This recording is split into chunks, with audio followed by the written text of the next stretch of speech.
In a world where boundaries blur, a student's innocent admiration ignites a dangerous, forbidden dance. The story begins with a schoolteacher named Lana, who was a married woman. She also had a daughter named Rasha. In the school where Lana taught, a handsome but mischievous boy named Benny was also a student. He would constantly stare at Lana while she was teaching in class, as if he were falling in love with her. Seeing this, Lana also started getting attracted to him. She didn't understand how to deal with Benny, as she was a schoolteacher and Benny was just her student. Sometimes Benny would come so close to Lana that it became very difficult for her to control herself. Lana was willing to do anything to resist his attraction. She tried to stay away from him as much as possible. One day, Lana came to class in the morning and distributed test papers to all her students. After giving them instructions, she asked them to begin writing the paper. Then she noticed that Benny wasn't writing anything. He was just staring at her. Lana ignored him and turned her eyes the other way. After class, she went to pick up her daughter Rasha from school. Rasha hugged her and told her that school was boring. Lana laughed at this.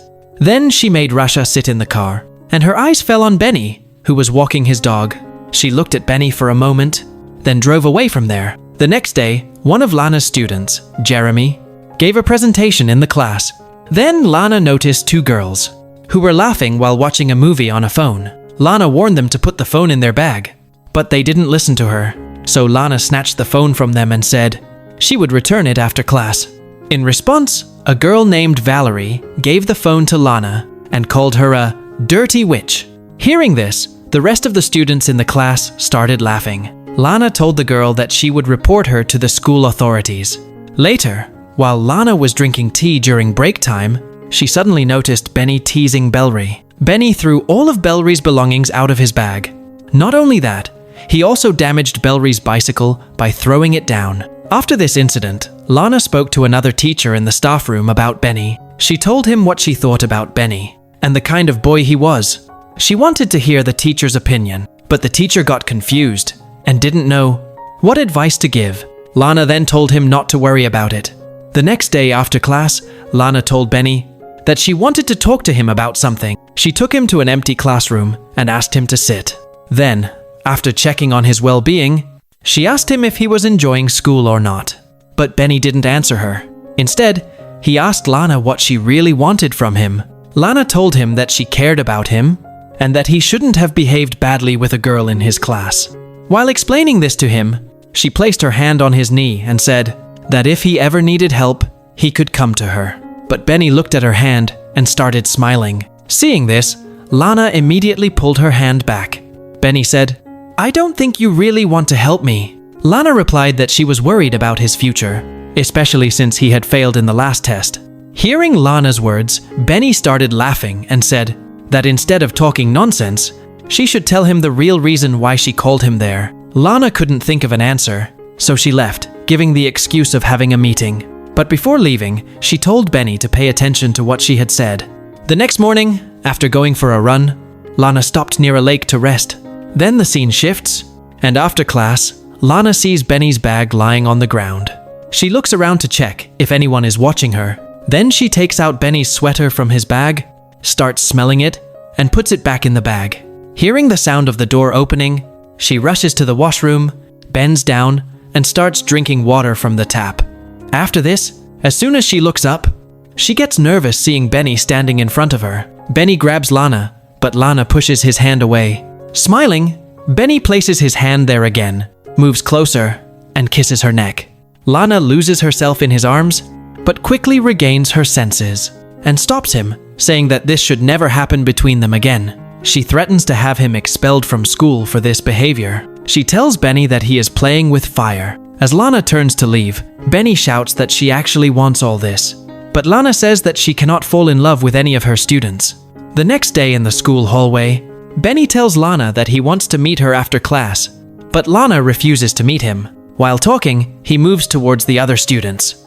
Lana says she is ashamed of what happened between them. She asks Benny to get her out of his heart. Saying this, she walks away and reaches the parking lot, only to find that the side mirror of her car is broken, and there are scratches all over the car. Then she sits in the car and goes to Rasha's school to pick her up. But Rasha had not been discharged yet, so Lana was getting bored sitting there. The scene shifts, and we see Lana gardening at her home. Her husband, Ward, asks her how her car got scratched. She replies that she collided with a lamppost. Ward asks how a lamppost could cause such scratches. She responds that things like this happen sometimes. He then tells Lana that his tea is getting cold and walks away. The next day, Lana asks her students in class to write a letter for an internship and asks everyone if they have any questions. Here, Benny raises his hand and asks her if she wants to leave her job at the school because he saw her going to the headmistress. Hearing this, the class starts laughing. Lana then says she will report him to the headmistress. To this, Benny says that Lana likes to suck the headmistress's souls. Lana gets angry at his comment, throws his bag out, and tells him to either leave the class or she will leave herself. Meanwhile, a boy picks up a duster and throws it at the board, but it hits Lana instead. Seeing this, Lana walks out of the class. The next day, while Lana is teaching Rasha at home, her phone keeps ringing repeatedly. When Lana picks up the phone, no one says anything from the other end, meaning someone was trying to disturb her. The next day, when Lana goes to school, she is shocked to see Benny sitting alone in class before time. She quickly goes to the school receptionist and tells her that she is not feeling well. After this, she goes home. While making dinner that night, Ward asks her how her day was. So she lies that she had been teaching at school the whole day and was also checking her students' exam papers.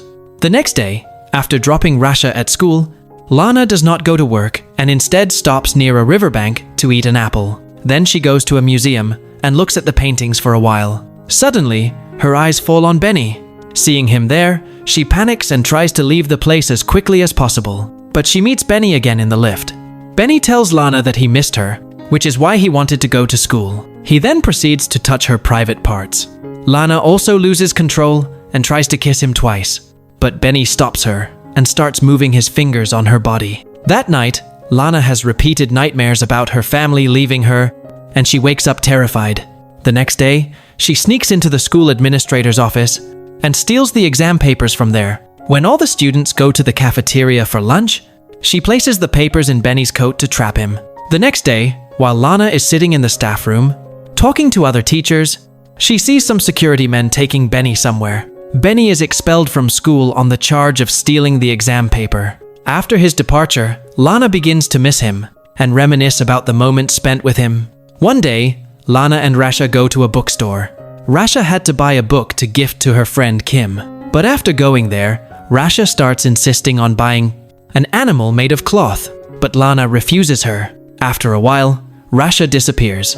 Lana starts looking for her, and after searching for 40 minutes with no success, she asks the security personnel to show her the CCTV footage. She sees in the footage that Benny was following both of them. She then gets scared, seeing Rasha coming out of the store. But then she gets a call from Ward, who says that Rasha is at home with him. Hearing this, Lana becomes happy, apologizes to the security personnel, and goes home. That night, while her family is sleeping, she hears repeated knocking on the door, which turns out to be a hallucination. She goes outside and shouts, then the sound disappears.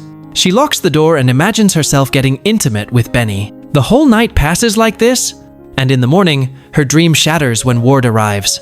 Ward and Lana hug each other. After this, Lana drives her car and reaches Benny's house. She parks her car a little distance away and waits for Benny. When she sees him coming on his scooter, Lana follows him. While chasing him, she reaches a deserted place, and after reaching there, she increases the speed of her car and hits Benny's scooter, causing him to fall off. Then she parks her car and gets out after a while. Here, we realize that she can go to any extent to get rid of Benny, even to the point of taking someone's life. And with this, the story ends. Thanks for watching this recap. If you enjoyed it, don't forget to comment below and let me know what movie or series you want me to recap next.